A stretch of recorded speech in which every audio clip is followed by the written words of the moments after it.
Boa noite! Estamos aqui para mais uma live do Poder Elétrico e hoje nós temos uma convidada muito especial, que é a Camila, que sempre nos apoia, que está sempre aqui conosco, né? Sempre compartilhando nossos conteúdos. Boa noite, poderosos! Vem chegando. A Núbia tá aí. Oi, Camila, seja muito bem-vinda. Obrigada, gostei desse de si. Pois é, eu lembrei que tu gosta, daí eu falei, eu vou começar a live com uma musiquinha em homenagem à Camila. Bem no clima. É, pra gente já entrar falando de elétrica, né? Camila, é uma honra tu estar aqui conosco, na nossa humilde página no Instagram, tu sempre apoia todas as engenheiras e incentiva as outras mulheres nessa área, né? E eu não preciso dizer que tu é uma inspiração para mim. Ah, que linda. E todo o teu ensinamento, assim, eu sei que daqui a alguns anos vai ter várias engenheiras que vão dizer assim, eu escolhi engenharia por causa da Camila. Ai, que linda. Porque tu é uma inspiração para nós mulheres. Ai, obrigada. Verdade, Núbia. Muito obrigada, é uma honra o convite. Você sabe que, assim, eu sou muito fã do projeto de vocês, porque é o que a gente conversa no nosso grupinho, né? A gente sente falta de ver eventos, de ver iniciativas com mulheres engenheiras, né? Da nossa área. Sempre a gente vai nos eventos, vai em congresso, seminário. Quase não se vê mulheres da engenharia falando principalmente da parte técnica, que é uma coisa que a gente ama fazer, né? Então, quando eu vi a ideia de vocês do Poder Elétrico, nossa, achei incrível, sensacional, super apoio. E a tendência é só crescer, porque vocês são muito, muito, muito legais. Ai, obrigada. Com o teu apoio a gente vai mais longe. Vai sim, então, com certeza. Pessoal, para quem não conhece a Camila, né? Tipo, vocês estão perdendo. Porque ela é engenheira eletricista, trabalha há mais de 10 anos no setor de transmissão. Já perdi a conta de quantas subestações ela construiu. Muitas. E ela é a rainha do HVDC. Sério, essa mulher aqui, ó, tipo, não sei onde que vocês estão se vocês não conhecem essa engenheira. E ela é aquela engenheira mão na massa, né? Como tu falou, assim, que gosta da parte técnica. Não é aquela engenheira que vai ficar, só na frente do computador, ali, só negociando com os clientes. Não, ela pega pesado também. É sensacional essa mulher. Exatamente, aqui é engenheira raiz. E eu vou falar justamente, hoje o tema é da minha raiz, que foi base da minha carreira, né? Que é obra e construção. Então, eu sou de ficar no sol quente, lá na frente de trabalho, lá na frente de serviço. Meu negócio é sujar a bota de lama e pisar na brita. Bah, que legal, Camila. E eu acho que tu já deve ter se sentido assim, muito desbravadora, muito pioneira, que isso é bem legal, mas também já deve ter se sentido muito sozinha, né? Então, muito. Então, assim, para nós como mulheres, assim, e as meninas mais novas ainda, gente que tá na faculdade, assim, ver tu, assim, é uma coisa que, nossa, então eu posso fazer isso também. Exatamente. Imagine eu com 24 anos indo para Rondônia, lá no meio da Amazônia, muito nova, sozinha, fui sozinha, sem ninguém, atravessei o país, então é meio que realmente desbravar, sair desbravando, e você acaba às vezes se sentindo realmente muito sozinha, mas assim, o trecho, que é onde a gente chama, né, quem trabalha rodando aí, a gente fica sozinho porque a gente fica muito longe da nossa família, mas ao mesmo tempo a gente é muito bem acolhida. Então você meio que transforma a família do trecho. Então cada lugar, cada pedacinho do Brasil que eu passei já, eu tenho uma família que eu construí no trecho. É uma família que a gente leva para a vida. Então a gente cria laços, a gente cria laços muito fortes, porque tá todo mundo longe da família, todo mundo com o intuito de trabalhar, de voltar para casa, ver os pais novamente. Então a gente cria essa ligação muito forte. A gente se sente sozinha porque tem pouquíssimas mulheres. Eu já tive obra que eu era a única mulher da obra. Então a gente sente falta. E às vezes até alojamento, banheiro para tomar banho. Às vezes a gente pensa assim, é só convivência, não é a questão de convivência. Não sabe? Não é só questão de convivência. Já fui em subestação que eu tinha que andar quase 1 quilômetro para achar um banheiro, porque era longe. Então, é bem isso. Então, às vezes você sente falta de ter conversa com mulheres. Que foi o que depois que eu criei o Elas de Botina, que eu abria esse horizonte, né? Porque minha carreira foi muito no offline, foi muito no chão da brita mesmo, assim, sabe? O network que eu fiz era a galera que trabalhava comigo, então a maioria, quase 100% homens, né? Então eu conheci pouquíssimas engenheiras na minha carreira.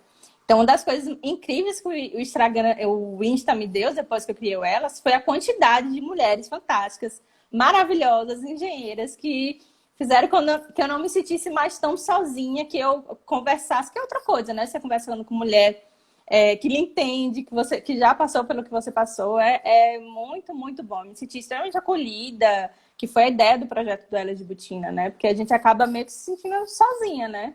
Nesse Sim, tu meio. fez o Instagram para contar a história das outras mulheres e acabou encontrando amigas e Exato! conselheiras e tudo mais, né?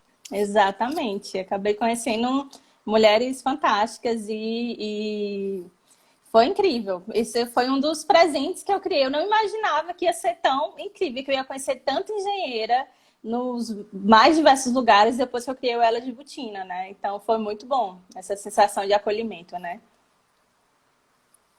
Bom, Camila, eu acho que tu já deu umas dicas assim bem interessantes, né, sobre networking, né, sobre carreira, mas como é que faz para trabalhar com transmissão? Porque às vezes a Olha. gente não conhece as empresas, não sabe onde tem as vagas, porque às vezes tem outras áreas da elétrica, tipo distribuição, a gente sabe né, as empresas que atendem a região próxima, a gente ouve falar, né? Então tem outra, às vezes, que faz bens de consumo, a gente conhece as empresas. E aí, transmissão, assim, que empresa que faz transmissão? Porque a gente não vê essas coisas, né? E onde é que eu procuro essas vagas, né? Então, assim, como é que faz, Camila? Porque é uma área grandiosa, a gente pensa, Exato. imagina eu É trabalhando uma numa subestação imensidão. dessas, mas a gente acha que é tipo um VT que trabalha nas subestações, porque, né? Como é que chega lá, sabe? Exatamente. O pessoal confunde muito onde eu trabalho, né? Porque é um mundo totalmente diferente da geração. Então, a base de você querer entrar na transmissão é você entender o conceito de como funciona o setor elétrico na transmissão. Então, a gente tem geração, que tem regulação própria, tem procedimento de rede próprio, tem toda uma estrutura própria da geração, que engloba usina hidrelétrica, usina de todos os tipos. Então, a gente tem a geração. A usina gerou, ela tem que interligar na transmissão. Por quê? Porque ela gera um volume muito grande de energia. Não é aquela plaquinha solar que você tem, é um volume muito grande de energia. E essa geração é muito distante do centro consumidor, às vezes das cidades. Então, o que é que precisa? Precisa da transmissão. Então, a transmissão, ela recebe essa energia grande, esse volume grande de energia gerada pelas usinas e vai para a transmissão. E essa transmissão corresponde a subestações de alta tensão, de tensões elevadíssimas e vários tipos você tem banco de reator, transformador, dependendo da configuração da subestação. Então, o conceito principal é entender isso. A usina gera e manda para a transmissão. A transmissão é tudo essa parte de alta tensão que a gente chama de rede básica. Ela é toda operada pelo ONS, então ela tem a regulação própria, procedimento próprio, como funciona o negócio da transmissão, que o pessoal se confunde muito. Porque o Sobre pessoal não entende como é que as transmissoras têm Exato. lucro, né? Porque Como é o estranho, né? negócio, como é o negócio da transmissão. Assim, e aí, você ganha dinheiro como? Com quanto você transmite de energia, você ganha dinheiro? Não, tudo vem amarrado desde o licenciamento. Então, por isso que eu digo que o setor de transmissão é fantástico, é um setor extremamente lucrativo e muito sólido, né? Porque, independente de crise do Brasil que acontece, de geração ou distribuição, o setor de transmissão vai estar ganhando o que ele foi ali, a receita que ele estava para ganhar. Para vocês terem Porque é noção. previsto para muitos anos, né? Exatamente. O que é que acontece? Como é que funciona essa regulação como é que tem uma transmissora nova, como é que tem uma concessão nova? Aí existe primeiro, para a gente falar de obra, a gente entender como é que surgem essas obras, né? Então, primeiro de tudo, a base é os estudos feitos pela empresa de pesquisa energética. Então, a EPE faz os estudos e lança o Plano Decenal de Energia, que é a bíblia do setor elétrico. Quem trabalha no setor elétrico tem que, por obrigação, conhecer o PDE, porque você vai ver... Pega um caderninho ali para anotar, galera. Aquele horizonte de 10 anos de como vai ser o setor elétrico, tanto a parte de geração, transmissão, distribuição. Então, o PDE é extremamente importante. Então, a EPE faz esse estudo de quando vai aumentar a geração, quando você tem que aumentar a malha da rede básica para aumentar a confiabilidade do sistema, para melhorar o nível de curto-circuito. Então, tem todo esse estudo feito pela EPE. A EPE fez o estudo, fez aquele pacotão, ó. Anel, você tem que ter essa linha, essa subestação, aumentar tantos quilômetros de linha, tantos quilômetros de subestação, e manda esse estudo para a ANEEL. A ANEEL que faz toda a regulação dos leilões. Então, ela pega aquele estudo que a IPE fez, que ela tem que, ó, 2025 eu tenho que ter essa subestação e essa linha. 2028 eu tenho que ter essa subestação e essa linha. Então, ele tem todas as datas de quando ele precisa ter aquelas obras, né? E a ANEEL faz a regulação e faz as concessões. Então, ela tem... Esse ano a gente teve leilão da ANEEL. É uma coisa... Me perguntam sempre, como eu acho essas empresas? Eu digo, leilão. Leilão é fundamental a gente assistir e acompanhar. Por quê? Porque aquele leilão vai dizer quem são as novas empresas que vão estar trabalhando no setor de transmissão nos próximos anos. Então, o leilão que a gente teve em junho foi um leilão relativamente pequeno. Mas esse relativamente pequeno, as obras que foram leiloadas, o investimento vai ser de 1,3 bi, e a previsão de mais de 3 mil empregos diretos. Então, um leilão pequeno, 3 bilhões e mais de 3 mil empregos diretos. Então, ela leiloa aquela concessão, né? Uma linha com uma subestação ou 2 linhas com 2 subestações. Então, ela leiloa esses pedaços de concessão. E essas concessões, elas vão ter uma receita, que é a receita anual permitida. Então, a ANEEL vai lhe dar aquele target da receita. Olha, essa concessão, eu vou lhe pagar 180 milhões por ano para você operar essa linha, essa subestação. As empresas dão os lances com o menor valor que ela vai poder receber, né? Que a ANEEL vai pagar para ele. Olha, eu dou 160 milhões, você para me pagar 150 milhões. Isso é o que a gente chama de deságio. Isso é um conceito extremamente importante no setor elétrico. Ele é o leilão ao contrário, assim. Exatamente. Ela dá o quanto ela vai pagar para essa concessão, né? E as outras vezes, olha, eu aceito receber menos. Então, você vai diminuindo aquele teto que ela botou.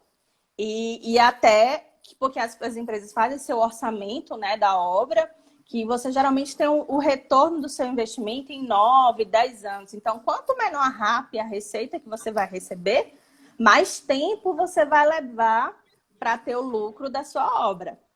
Aí, o que tem acontecido ultimamente no setor elétrico? A galera cresceu o olho. Por quê? Porque você imagina, 30 anos, você vai estar recebendo aquela receita todo ano. Todo ano. Todo ano. E com as correções do ano. Só esse ano... Inflação. Exatamente. Só esse ano, a receita das transmissoras, atualmente a gente tem 177 transmissoras no Brasil. 177 empresas de transmissão, né? E 223 concessões. Eles geraram de receita 31 bilhões. Então, todas, no total, receberam 31 bilhões dessas concessões. Então, é um volume muito grande de dinheiro. A XRTE, que é a empresa que eu trabalho, é a concessão com maior RAP do Brasil. É 1,4 bilhões que a gente recebe por ano. É muito dinheiro, é um volume muito dinheiro. Muito. Onde está o dinheiro do setor elétrico? Exatamente, porque é muito sólido. É o que aconteceu. As empresas cresceram o olho, porque você tem um retorno, independente de crise hídrica, de como está a distribuição, você vai ter a sua receita todo ano. Todo ano. Então, um setor extremamente sólido. Aí o que aconteceu? E não tem problema, assim, de atrasar salário de funcionário, não, essas coisas, né, que a gente vê. Tem. E olha o que aconteceu. Olha o que qual o problema do setor de transmissão? Porque como é um setor muito sólido, tem muita empresa aventureira. Por quê? Porque construção de subestação em linha no Brasil, ele não é como usina, que vem já atrelado ao licenciamento ambiental.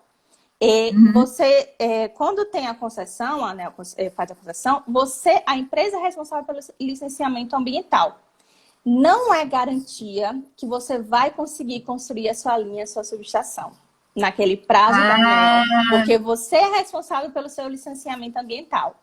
Já existe, por exemplo, Roraima, a gente não é interligado até hoje, é o único estado que não foi interligado por causa da linha que não foi licenciada até hoje. Então, muita empresa que entra no setor, que vem para o norte, as obras aqui no norte são complicadíssimas para você fazer. Isso aí vai encarecer a sua obra, isso aí encarece. Aí o que é que já aconteceu várias vezes? A gente já teve o exemplo das espanholas, né? As grandes empresas como Isolux. Isolux, do começo, as primeiras que começaram. Isolux comprou, vamos conseguir obra. Ganhava aula, botava uns deságios bem baixos. Não, eu aceito receber 60% menos. Aí dava, assim, afundando os deságios. Aí, você, afundando o deságio, você demora muito de receber o lucro, de ter o retorno, né? E essas empresas, muitas delas não tinham capital próprio, não tinha capital da própria empresa, dependiam de banco. Aí o que acontecia? Você demora de receber o retorno e você tem muito custo, você precisa de um fluxo de caixa. Aí, e vive no vermelho, né? Exato. Aí o que aconteceu com essa primeira Isolux? Os bancos, cortaram. Não vou, filho, mais lhe dar, quebrou. Aí a outra empresa que eu trabalhava, que era a Bengoa, que é uma espanhola que já tinha 60 anos, de muitos anos, assim, de setor. Já tinha obra no Chile, no mundo inteiro, assim. Eu entrei, eu nunca imaginava que poderia acontecer isso com essa empresa tão sólida, né? Só que é a mesma coisa, cresceu o olho na transmissão. Eles ganharam muitos lotes, assim. A gente estava, ao mesmo tempo, umas 34 subestações pelo Brasil, 7.500 quilômetros de linha construindo ao mesmo tempo. Já estava com 5 mil funcionários direto. Eles cometeram um erro muito grande, porque uma coisa é você subcontratar a construção da obra. Outra coisa é você fazer contratação direta. É um custo muito maior. E se você não tem, experiência com obras diretas, a empresa se perde. É muito mais complicado, logística é complicado. Então, o que aconteceu? A mesma coisa. Ela tinha muitas obras ao mesmo tempo, dependia de ativo que não era dela, que era do banco. O banco disse, olha, filho, não vou te dar mais nada não, viu? Até tu me dar retorno. Quando o banco tirou o investimento, ela não tinha condições de tocar mais a obra, parou. Assim, coisa de cinema. Da noite para o dia, 7.500 quilômetros de linha pararam de ser construídas. E a gente sofre o baque no setor elétrico até hoje por causa dessas obras que não foram concluídas no prazo. Muitas tiveram que ser releiloadas. Então, isso é uma coisa muito crítica do setor, porque essas empresas se aventuram sem conhecer o que é licenciamento ambiental, o que é construir na região norte, o que é o inverno amazônico. E ainda são empresas de outros países que as regras do Brasil são diferentes, tudo isso, A mesma coisa, a gente teve há um pouco tempo atrás a indiana, a Sterlite, a mesma coisa.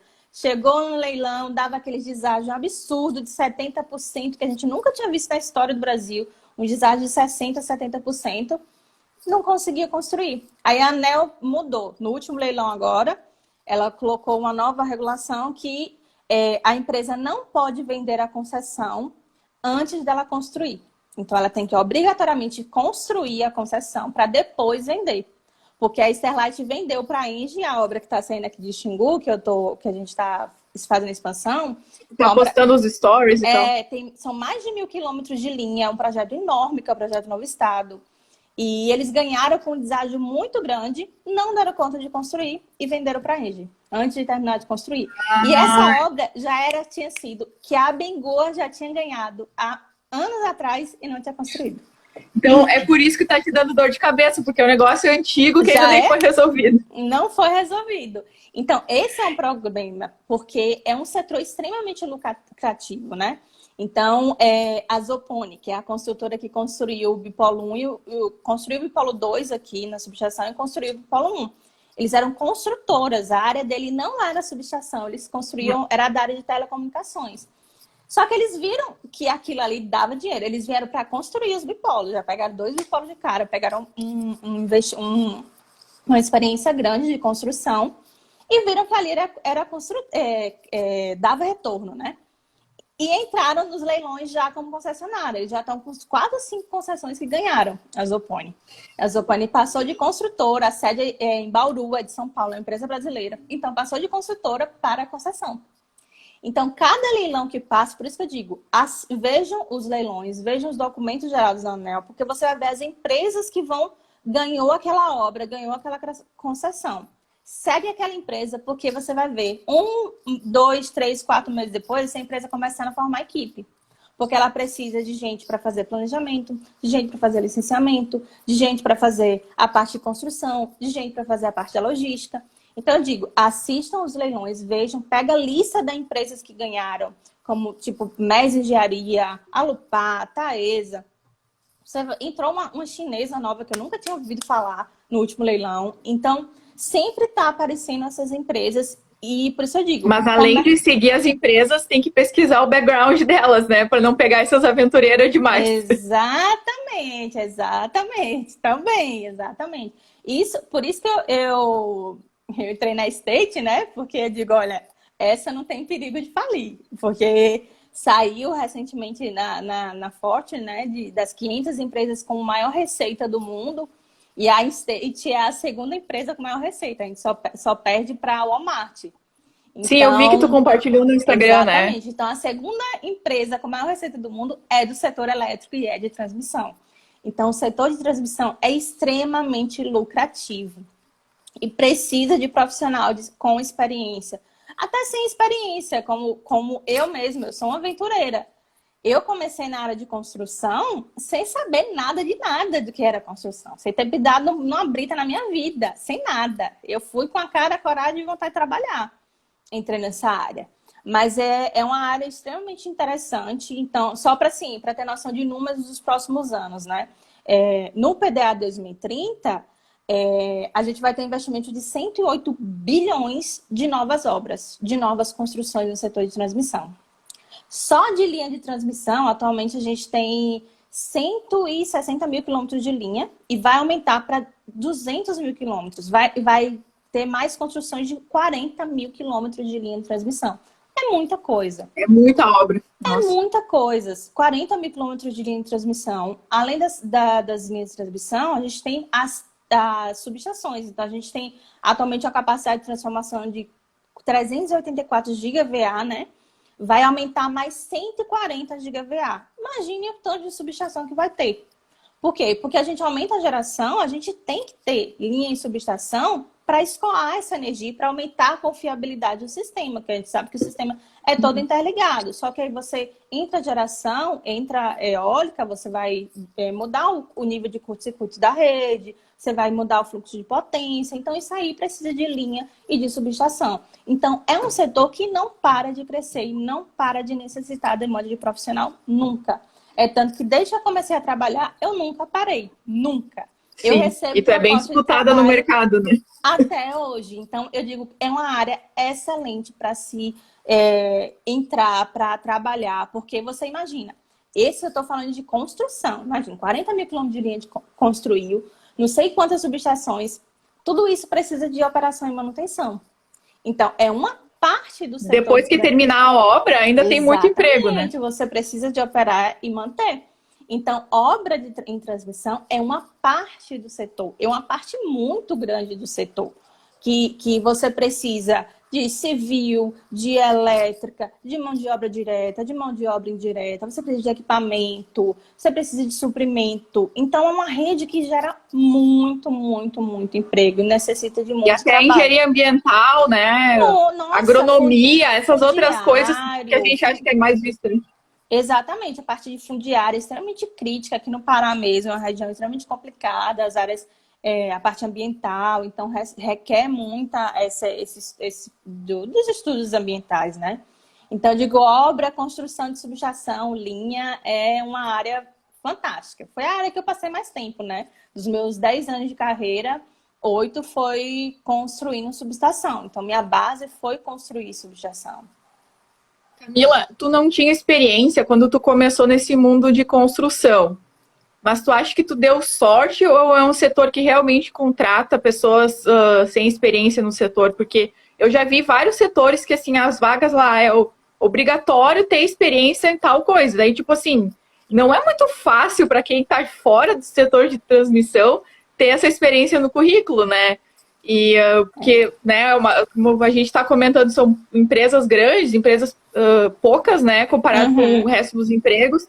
Então, às vezes eu fico pensando, sem querer dizer que tu não tem competência, ela deu sorte, só que aí também pode ser que seja uma prática do meio, né, não se importar tanto com a experiência, como é que funciona aí? Conta aí um pouquinho mais. Vamos lá. Eu sempre digo, comece pequeno pensando grande.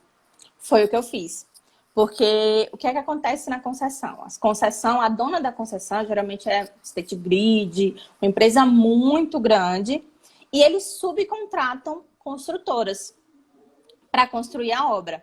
Então, eles subcontratam empresas especialistas em construção, como a empresa que eu trabalhei. Então, a gente prestava serviço como construtora para essas empresas grandes. Então, existem muitas empresas menores que prestam serviço para essas empresas maiores, que fazem esses contratos que a gente chama de turnkey, que eles constroem para a concessionária. Então, é isso que eu falo. Então, essas empresas pequenas, que são construtoras, que eu acho que é uma lição que todo mundo deveria começar em uma empresa pequena, porque você aprende a otimizar recurso, porque você não tem... Porque como é que a empresa construtora, a empreiteira ganha dinheiro? Como é que ela consegue lucro, né? Porque você tem lucro economizando na construção. Então, não é que nem a concessionária que vai ter a receita se ela entregar antes, né? Então, para a construtora, essa questão de custo, de quanto você gasta, é extremamente importante você fazer esse balanço na parte da construção.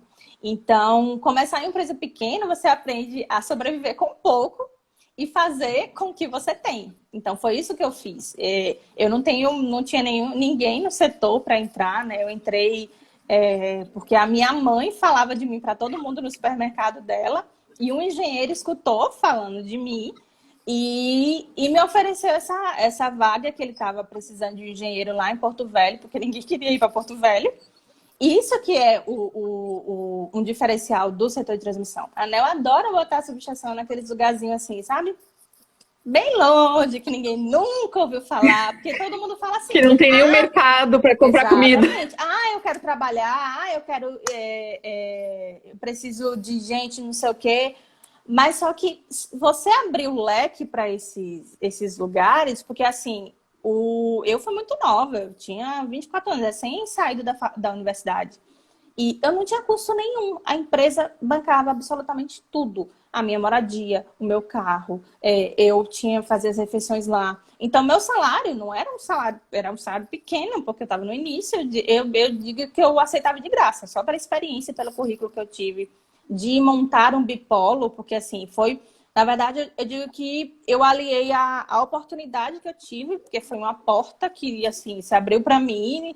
Foi uma sorte, mas a sorte que eu agarrei, né? Nem todo mundo teria essa coragem de agarrar a oportunidade que apareceu para mim. Então, fui na cara, na coragem, assim, zero experiência. Eu era de laboratório, eu era mestranda, não tinha experiência nenhuma de obra, nenhuma de construção. Então, nem todo mundo aceitaria essa oportunidade de ir para Rondônia, para Porto Velho, sem conhecer nada, sem nunca ter pisado numa obra na vida, e ir com zero, tinha zero experiência de obra, zero.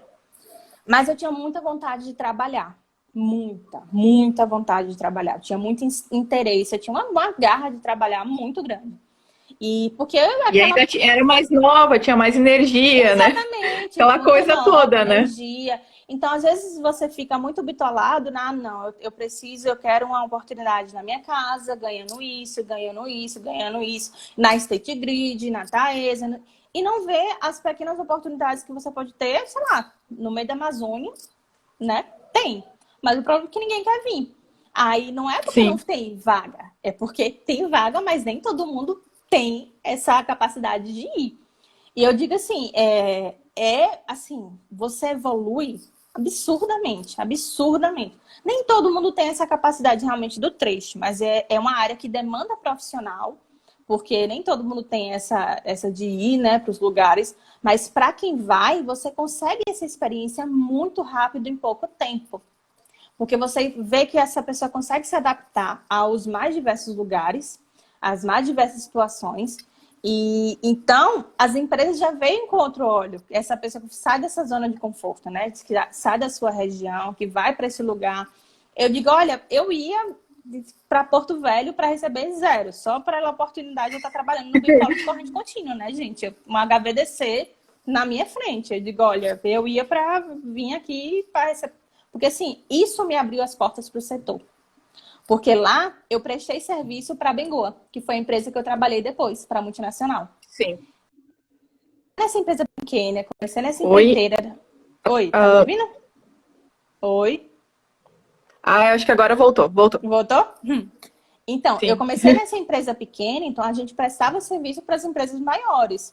Então, eu não ganhava menos, eu ganhava pouco. Eu entrei, teoricamente, como engenheira trainee, na teoria, mas eu trabalhava como engenheira raiz, fazia tudo, absolutamente tudo na obra, Tu tudo. era a única engenheira eletricista na obra? Única. A da empreiteira, sim. Eu era responsável por tudo. Eu fazia tudo, tudo, tudo na obra. Eu aprendi na universidade? Não. Eu aprendi no dia a dia, arregaçando as mangas.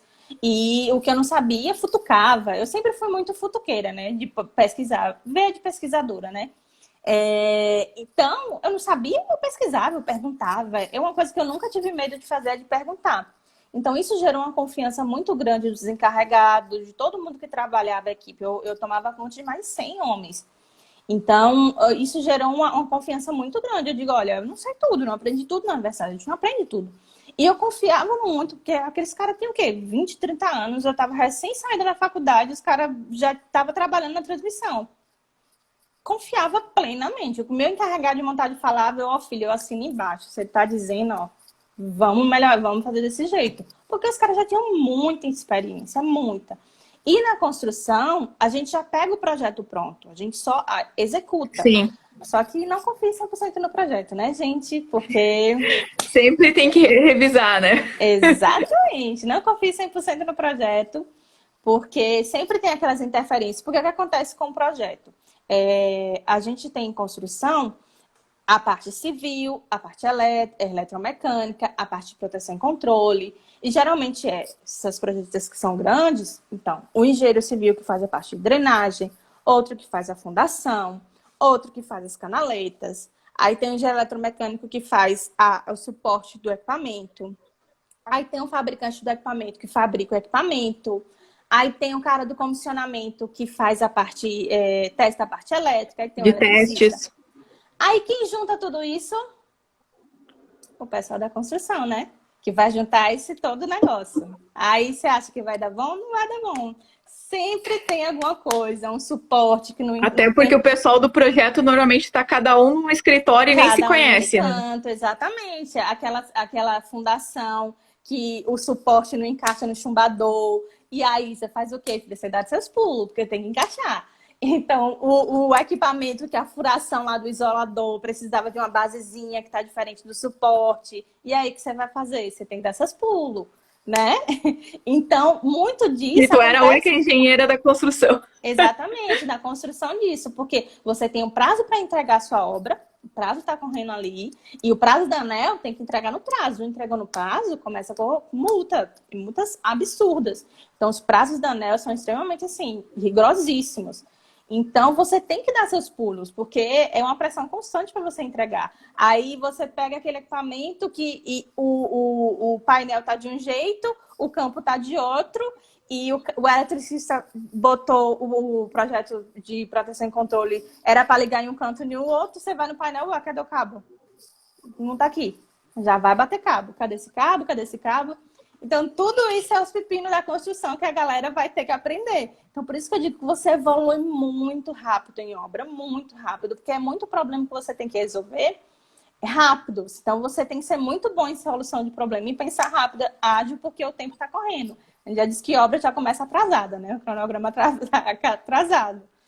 Então, é um desafio todo dia, é muito dinâmico. Uma das coisas que, assim, eu me apaixono por construção é isso, porque é um setor extremamente dinâmico. Todo dia é um BO diferente que você tem que resolver. Todo dia. E uma obra nunca é igual a outra. Toda obra a gente vê, é engraçado, eu tenho uns 10 anos, a evolução dos equipamentos, as chaves seccionadoras foram diminuindo, foi tirando peça para ficar mais barata, foi diminuindo também os equipamentos. Então, cada obra tem sua particularidade, porque uma obra que eu já fiz no Piauí era uma região que é quente o tempo inteiro, solo de uma forma, e depois eu fui para o Rio Grande do Sul, que aí eu já encarei obra de civil do começo, né? Eu comecei com montagem, então meu forte era montagem eletromecânica, minha primeira obra foi para montagem. Aí depois eu fui para outra obra que era montagem também. Aí eu terminei essa obra de montagem e meu chefe falou para mim, olha, a outra engenheira ainda está na obra lá de civil, tem coragem de tocar a obra do... Rapaz, deu uma equipe boa. O supervisor é engenheiro civil, ele vai estar lá me ajudando? Vai.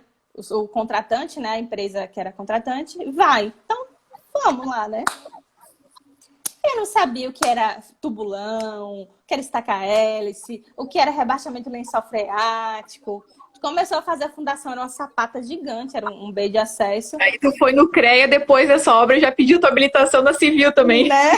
Aí, cara, começou a alagar, assim, fazer uma cratera do tamanho do mundo de água, porque era uma região muito alagadiça lá.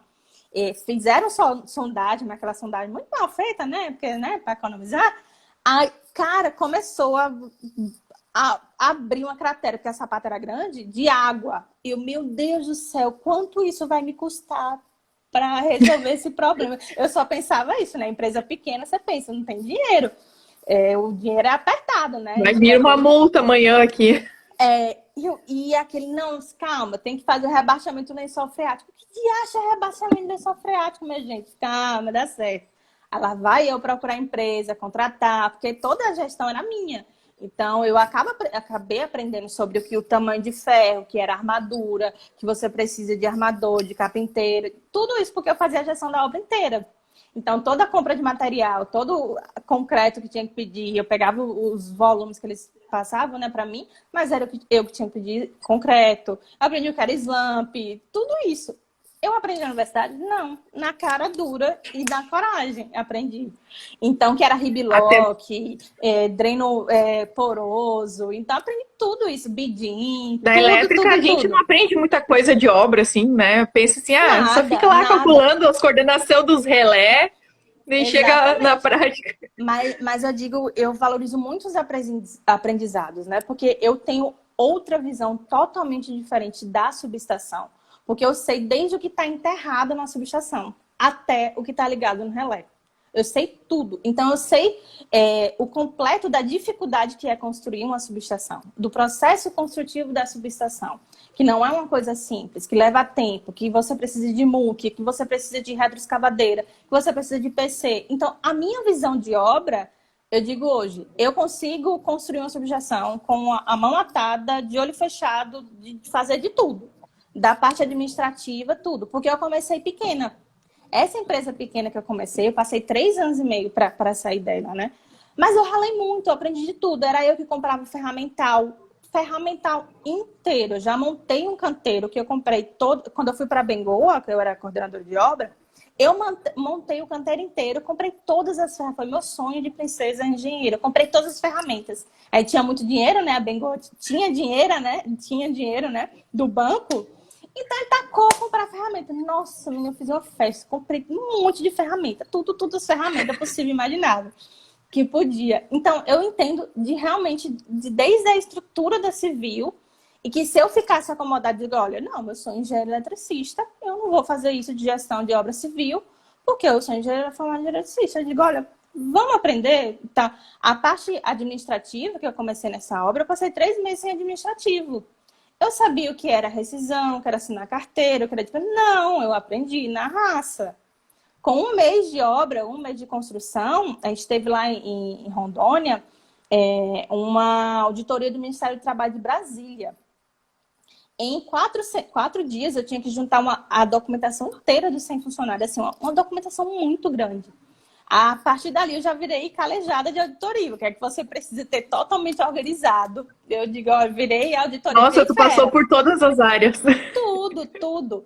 E isso é o legal da construção, porque eu fui desde, eu comecei na parte da pequena, da empreiteira, prestando serviço para essas empresas grandes. Então, as duas empresas que eu trabalhei depois, que foi a Bengoa, que eu prestei serviço em Rondônia, e depois a Simimasa, que eu prestei serviço no Rio Grande do Sul, foram as empresas que eu fiquei conhecida quando eu trabalhava na pequena.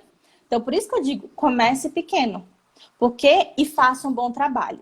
A minha rede, como eu disse, eu comecei do zero. Eu não tinha uma pessoa na minha família. Eu sou a primeira engenheira eletricista de todas as gerações da minha família. Eu tive que fazer meu nome no setor. Eu tive uma oportunidade, que foi que Porto Velho me abriu as portas para o setor, mas eu fiz minha parte. Eu comecei a fazer meu nome. Eu trabalhava feito uma condenada. O povo só vê hoje bonito. Cara, eu trabalhava muito, mas muito. Eu ainda trabalho até hoje, né? Lógico, se isso o trabalho não acaba, né, meu povo? Nunca acaba.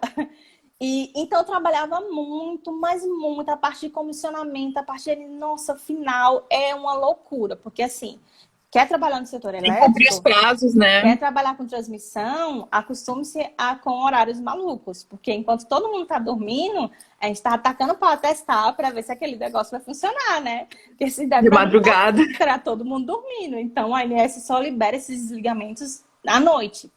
Então, a parte de comissionamento final é bem puxado, porque a parte de teste que a gente vai ver se está tá tudo funcionando.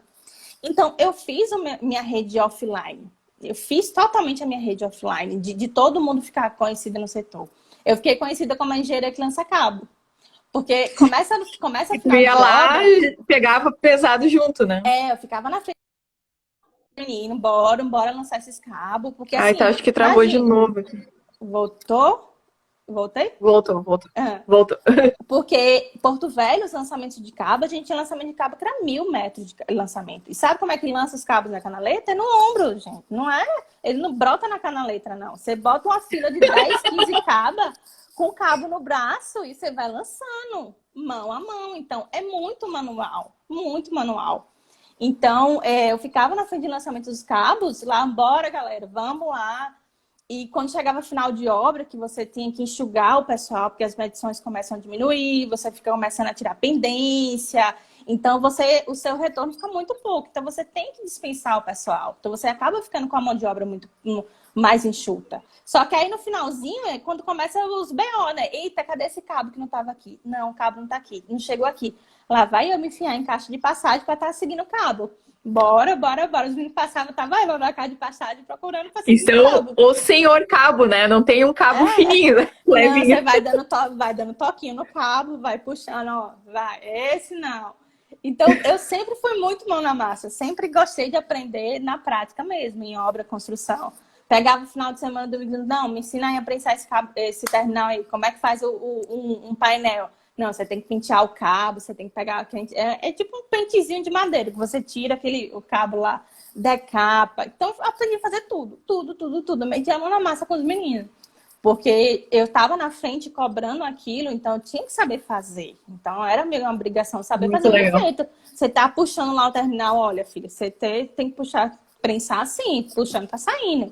Então, isso me tornou uma engenheira muito melhor com essa visão de construção. Porque Muito versátil, né? eu sabia fazer. E se eu cobrava uma coisa bem feita, eu tenho que saber fazer aquilo, né? Então, eu pedia para os meninos me ensinar. Digo, olha, como é que decapa esse cabo aí? Vamos lá.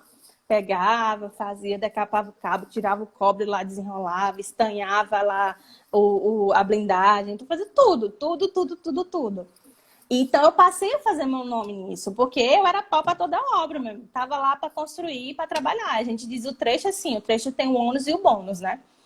O bônus que você é extremamente muito bem remunerado, porque não é todo mundo que sai Sim, que dessa aceita zona ir de pro meio do conforto mato, né? e para essas cidades assim. Mas você conhece gente de todo canto, todos os lugares. Porto Velho eu conheci, e principalmente em obras muito grandes, como obras de Bipola, HVDC. Você conhece pessoas do mundo inteiro. A minha primeira obra eu conheci, que é o inglês, que eu sempre falo, inglês é importantíssimo, né? Vale abrir as portas para o mundo.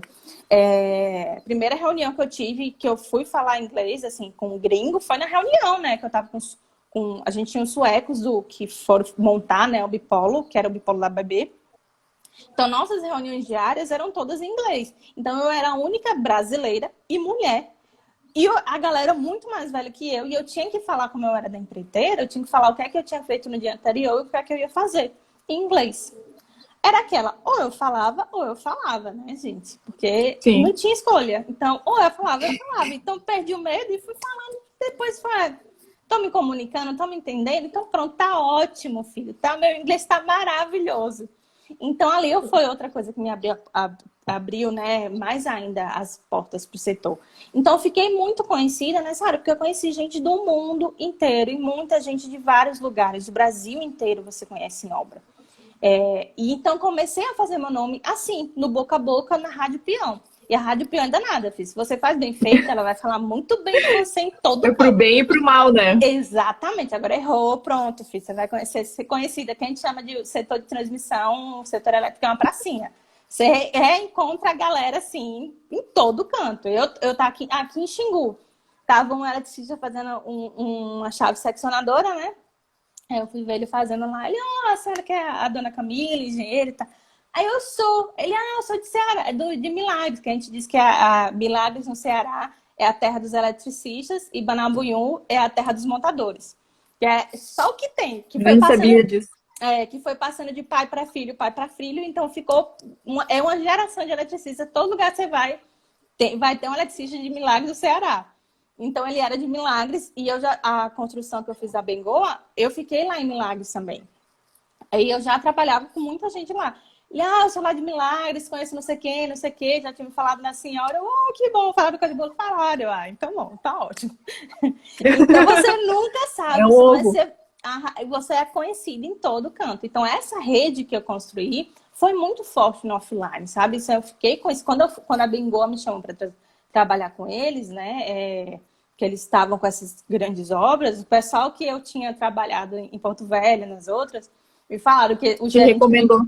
Exatamente, o gerente que me contratou disse que ele saiu perguntando para todo mundo que me conhecia lá dentro como era que eu tinha trabalhado, como era o meu trabalho e tal. Então saiu. Então, ter esse seu trabalho no offline, no dia a dia, no vamos ver mesmo, é muito importante, é muito importante. Hoje a gente sabe realmente que online pesa muito. Eu sou grata ao LinkedIn, né? Porque eu entrei na State Guide por causa do LinkedIn. Mas o que é que levou meu LinkedIn? Foi a minha base no offline. Foi a minha rede network no dia a dia. A galera da reunião que eu conversava. Então, você tem que ser muito bem em comunicação, porque você vai ter que lidar desde o ajudante até a diretoria, até a presidência de empresa, até cargos muito altos. Então, todo mundo tem que lhe entender.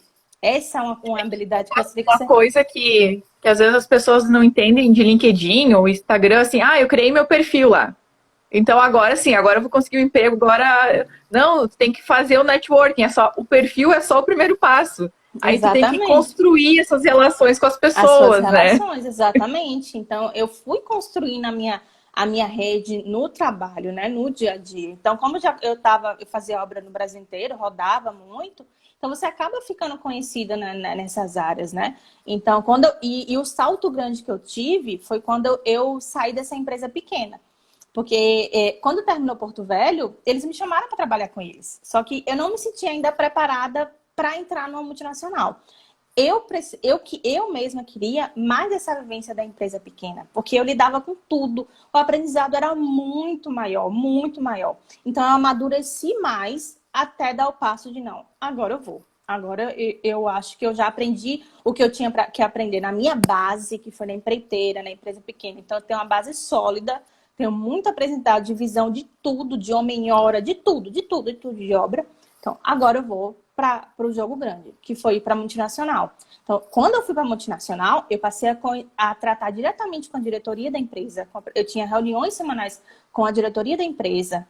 Então, já passei a ser conhecida por pessoas maiores, por aquela galera assim. Então, fui crescendo mais ainda no setor, fazendo mais ainda na construção. Mas aí eu já fui como concessionária. Na verdade, não, como dona da obra, né? Eu já fui para a multinacional como dona da obra. Ainda não como concessionário, ainda era do setor de construção dentro da própria empresa. Mas era diferente porque era dona da concessão. Mas eu trabalhava na construtora.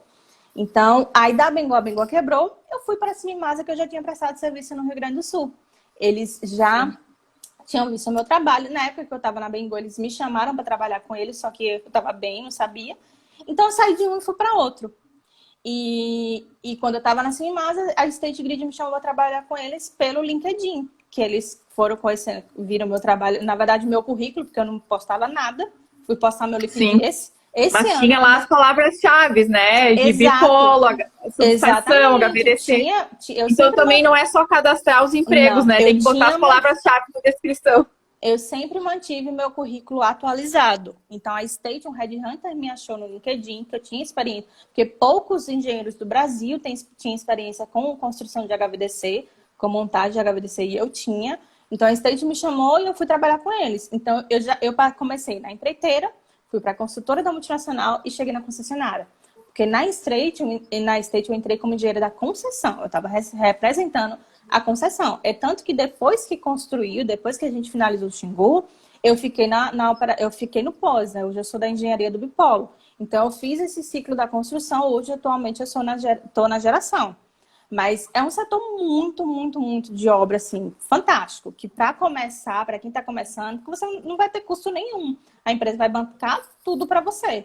Agora sim, é você aceitar sair da sua zona de conforto. Tem que dar a cara a tapa também, né? Tem que dar a cara a tapa e a coragem. Porque, assim, vontade de trabalhar, eu acho que é o principal para quem está trabalhando, para quem está começando, né? É muito mais do que experiência, porque você vai pelas porradas que você vai ter no dia a dia.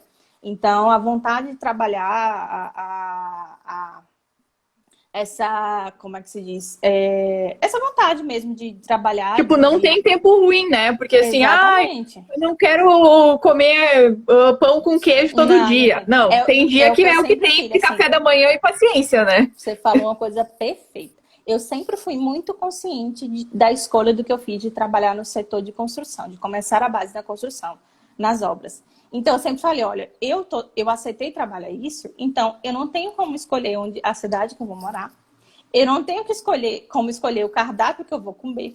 Então, é a quentinha que tem, é o lanche que tem, é o café da manhã que tem. E pronto, feliz da vida, barriga cheia, ganhando meu trabalho e feliz da vida. Então, eu tinha plena consciência da área que eu escolhi trabalhar. Então, eu não tenho como escolher. Se é essa cidade que eu vou morar, beleza. Aí, hoje eu já tenho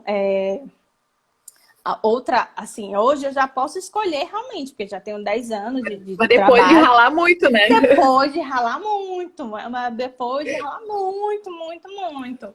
Eu posso escolher, não, ficar em Xingu, no Rio de Janeiro. Não, prefiro ficar no Rio de Janeiro, né, meu povo? Né? Porque muito melhor. Mas hoje eu tenho empresas que ainda me chamam, assim, empresas grandes que me chamam para trabalhar com eles, na área de construção, que sempre foi a área que eu trabalhei, uma área que não para, que demanda profissional.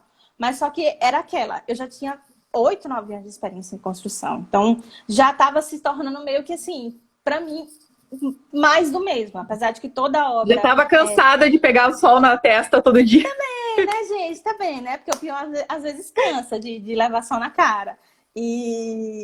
Então, eu já estava naquela meio que zona de conforto ali, que eu não estava meio que evoluindo tanto profissionalmente. Lógico que depois de um bipolo, você aprende muito mais, né? Mas depois, eu digo que eu comecei bem e mal no setor elétrico, né? Que eu fiquei mal acostumada. Minha primeira obra foi Porto Velho, foi um bipolo. Então, depois de Porto Velho, as outras obras ficaram assim, né, muito gente? fáceis. Que é isso, depois de Porto Velho? Depois de Porto Velho, tudo ficou muito simples, porque eram pedaços da subestação. Porque o que é que acontece? Uma coisa importantíssima que eu tenho que falar. Agora, assim, sobre como vai ser o setor elétrico nos próximos anos na parte de obras. Eu sempre digo que é muito mais fácil você construir uma subestação toda nova, independente do tamanho dessa subestação. Pode ser um monstro de subestação gigante. É muito mais simples e fácil construir uma subestação toda nova. Por quê? O problema é quando tem que reformar. Não, o problema é quando você acessa. Porque o que é que acontece? Atualmente no setor elétrico, a gente está ficando cada vez mais ramificado. Cada vez mais ramificado. Então a gente vai ter, você viu nos últimos leilões, a gente teve muitos lotes. Só que a maioria eram ampliações. Você vai entrar dentro de uma subestação existente. E quando você entra dentro de uma subestação existente, você entra como acessante. Você está acessando aquela subestação. Você tem que pedir bênção pro dono e fazer tudo que ele... Tudo, assim. É a casa dele. Você tem que fazer assim... Tudo bem, eu faço tudo. Porque é procedimento de rede. É regulação. Tá no edital da ANEEL. Tá no leilão. Então, o que tá Tem que no botar edital ordem no negócio também, né? Senão, o que como é tá que o no povo vai se edital da entender? ANEEL, o que está no edital da ANEEL é lei e ponto. No edital da ANEEL é claro. Você é obrigatório a seguir o padrão da subestação que você está entrando. E seguir as regras da transmissora que você está entrando.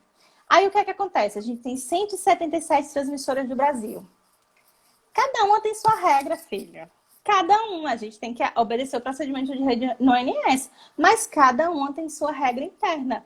E você, dentro de uma subestação energizada em operação, é muito mais complicado. Mesmo que seja um bem bem pequeno de reator, de E não transformador. pode ficar fora também, né? Imagina só Exato. deixar de atender tantos A subestação, clientes. o setor de transmissão, ao mesmo tempo que você ganha receita, você pisca, ele perde. Porque a subestação, ela tem que ficar 24 horas disponível, o tempo inteiro. Se não tem multa, né? Exatamente. Você tem desconto da sua receita, que é o que a gente chama de parcela variável. Então, o ONS adora, piscou, filho, ele está descontando seu dinheiro que vai lhe pagar ali. Então, você tem que ficar sempre disponível. Você, a cada minuto que você passa, que algum equipamento está seu desligado, o relógio está contando ali, você está tendo desconto da sua RAP. Quem Tá vai caindo arriscar? dinheiro da conta. Tá caindo dinheiro da conta, isso vai a minha PL, vai a PL de não sei quem, vai a PL de todo mundo pro saco, né? Então, você trabalhar em uma subestação que está em operação, que está energizada, é muito mais complicado. Então, tudo que você vai fazer dentro dessa subestação, seja arrastar uma brita, a pisar lá dentro, você tem que mandar documento para a galera. E cada uma quer um documento diferente. E falar com a ANS, com a ANEEL, com não sei quem, com as outras vizinhas. Isso só no final, isso só na parte do comissionamento. Antes, você tem que seguir a regra lá de dentro. Você tem a parte civil, para arrastar a brita da subestação, você tem que escrever um procedimento de como você vai fazer. Cada empresa tem o seu procedimento. Olha, eu quero foto, eu quero não sei o quê, eu quero lista de gente. Cada empresa tem os documentos que você precisa. Tem os que pedem até a árvore genealógica da família inteira da pessoa para entrar na subestação. Então, isso leva tempo para analisar documento. Tem empresa que é 10 dias, tem outras que é 15 dias, tem outra que é 20 dias. Aí seu cronograma tá, ó, correndo. 15, 20, 30 é um ano que passa rapidinho.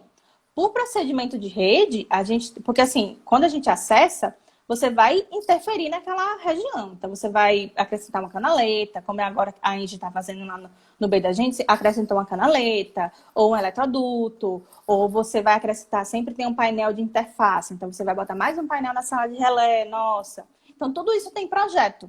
Você tem que atualizar o projeto. Que trabalheira. Exato, você tem que atualizar os nossos projetos, ou os projetos da acessada, da empresa dona da subestação que você vai entrar. Por procedimento de rede, a empresa dona da área tem 30 dias para analisar cada projeto.